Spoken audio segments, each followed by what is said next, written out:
Teach Me Grappling, what's up guys? Coach Brian, I'm back with another episode of Narrated Rolls. Today we've got Angel and David. Angel's wearing the leggings and David's got just the shorts with the little ankle monitor right there. No, he's not on house arrest. He's just trying to monitor his heart rate, which the thing usually flies off every time he's grappling. But anyway, let's check this out. 2-on-1. And you can see David's trying to frame the head, the face a little bit, gets crouched. Angel's looking for an angle. David with a little cartwheel right there and then ends up in a front headlock. So there's quite a bit of size difference here. Look at kind of like a fireman's attempt while he's inside of that front headlock. Angel ends up getting the go behind. Oh, and kind of rolls him through kind of like it's a wrestling match. It does work, gets him to his back, goes knee on belly. David, little spin, little back step right there into a front headlock guillotine. David looking to run the pipe, very nicely done. And Angel, you can see, is scrambling to get back up, not opting to play, just sit on his back and play guard. Another running of the pipe by Dave. Angel using that guillotine to kind of roll him over, and there goes the ankle monitor. I knew that would happen. Let's knee on stomach, and we're looking for the arm bar. And back step by Angel into the mount. And looks like David's popping out the back door. Very nicely done. Forward roll by Angel. Nothing happens. And David's now up on his feet again. Little inside trip action. And taking him down, looking for the control, swiping that hand off of his face, and into the guard.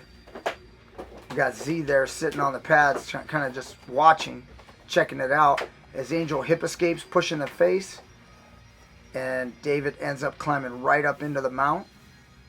He's got a great position right here. Box in the way, but no problem.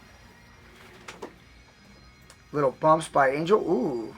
He would have taken an elbow right there. I think David was laughing a little bit. He's showing him that this is not a good position to be in. You should be fighting to get out of here. So Angel scrambles back up. Again, notice their size difference. Angel's quite a bit smaller than David. Ooh, showing him a knee to the face. Didn't actually do it. Again, you can see they're just having some fun. Fighting with the collar tie right there. David kind of penetrates in. Looks for a grip. Checks a foot sweep. And nothing going right here. Look at Angel jumping up for a guillotine, single leg attempt. If you guys want to attack like this, you want to keep making attacks, and look at that nice single leg again. You see a lot of guillotines, heads in the middle. Okay, usually it's tough to get that guillotine with the head in the middle. Running the pipe wins on this one. And look at, he's already motioning to pass the guard. Angel's being forced to play from his back. And right here, ooh, did you see that? He had a nice little grapevine on the right side of Angel. Angel's right leg was grapevined, and he kind of stretched out David and got him back into the full guard. You can see he's pushing the face, possibly looking for an omoplata. And David's kind of staying in there, kind of showing himself pretty low. Now he's got hand control, wrist control, maybe a little bit of posturing. It looks like he's just really kind of trying to stop Angel from attacking the way he wants. Now here we go. Something's going to happen now. He's standing up. And Angel sits up, looking for possible arm drag. Guillotine. There's that guillotine again. But with the head in the middle right there, it's going to be a little challenging. You can see David's looking to pass the guard again. Circling to the right. Reaches over the head like a deep half Nelson. Possible cradle coming. And he's not able to secure side control back into the guard. You see a little bit of lazy play by Angel, but a cartwheel pass by David, and they're back up. Now they're up against the wall. You know, training. We love the padded walls because it allows us to train just like as if it was in a cage. But the wall is actually a little safer. You tend to get cheese grated up against a fence. But with a padded wall, it makes training very safe, and you still get that aspect of, the barrier. See that little step in front, trying to get a little hip toss or maybe uchimata. Ooh, nice little trip of the ankle, kind of like a taitoshi, but not quite the exact form. Again, pressuring each other, hand control. You see the wrist control by David. Spins, turns Angel up against the fence or in the wall. Collar tie. You can see that breaking of the collar tie by Angel, shrugging it off, trying to break that tie up. As they turn, you can see both guys actually don't mind playing here. Instead of moving out in the open, they're kind of getting their fix of MMA training up against the fence. David's looking for the Kimura as Angel goes behind. Got that standing Kimura situation. Very common with Sakuraba. He used to love doing that. And he looks to sit down in Sumigeshi with the Kimura. He's got a pretty good hold, but isn't putting enough pressure to keep him pinned. He's still got it, but he definitely should have lowered himself a little bit more and kept everything real tight. But again, maybe, I don't know if he's backing off slightly because of his size difference. But they're not training super hard. I'd like to mention that they're going without a timer, guys. If you haven't noticed, we're definitely over 5 minutes into this, and they are still training. And that's something I want to mention as we watch David trying to bring Angel back down. Angel's working on the hand control. You've got to train without a clock. Something we've been doing quite a bit lately. If you guys own a school, you train guys, stop using the clock all the time. It's good every once in a while. You guys are getting ready for a competition. You want to use the timer. But the timer is just a big, it's a thing that, it's a crutch. For guys that get caught in bad positions, they love it when the time runs out. The moment you get them in a triangle or an arm bar and then time runs out and they get to get back up and get out of there without paying the penalty of tapping.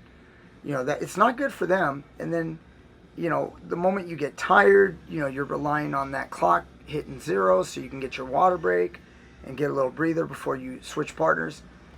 What we've been doing quite a bit lately is, look, there's no timer. It's when the coach says it's over. And so some rounds could be 5 to 10 minutes. Some rounds could be 30 minutes. Some rounds could be an hour. And when you train with that in mind, you don't know how long this thing's going to go. These guys don't know how long this round's going to go. And so they're just going to be forced to keep training and keep sparring. You see, he's got to get hand control. He's got to get back up. He can't rely on that clock, to save him. He gets double-legged right there. He looks for the leg. Angel does as he falls down. Possible leg lock. Now he's got to fight himself out of this position. It does so much more for the mind when you don't have that clock standing you back up every single 5 minutes or 10 minutes or whatever you're doing. When you have to train nonstop with a training partner for an hour, you're forced to sort through the issues. And what happens also is you don't know how long it's going to go, so you pace yourself accordingly. You don't just burn yourself out because you're doing 2, 3, 4, 5 minutes. You've got to conserve. You got to make sure that what you're doing is technical. And you see they're getting back up. They're doing takedowns. They're not just sitting in a position like holding side control. Look at that little step in front, trying to trip Angel. Angel achieves his balance, but ends up back in another front headlock. He kind of gets rolled by David, but he's got a good opportunity right here to get back on top. As David's trying to get something here, and it looks like he's about to screw it all up, and now it's going to flip-flop, go the other way. It looks like Angel's going to be in control. So, securing the north-south position. It looks like Angel's already thinking about attack on that left arm of David. Finally gets out of the hold, but you can see David uses it to get back up, and they're back on their feet. So again, as you guys watch, you'll see they're not exhausted. I'm sure they're breathing, but they're not totally exhausted. And part of that is because they learn how to train relaxed. If you notice that you guys are in your academies and you're doing 5-minute rounds and you're pooped at the end of the round, you need a break. And you're barely hanging on, that 1 minute rest that you normally get after a 5-minute round.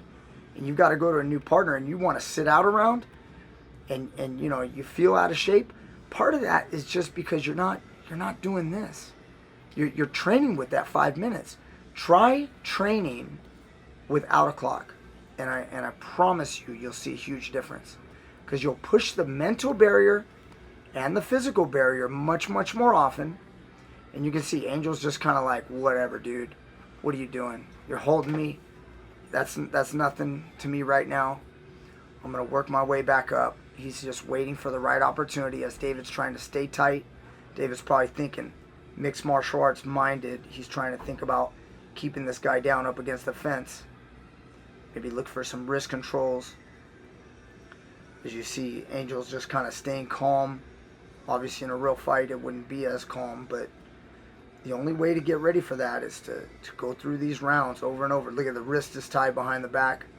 David's got that wrist. That would be great for like strikes and guard passing. Again, you can see Angel's putting his hands behind his head.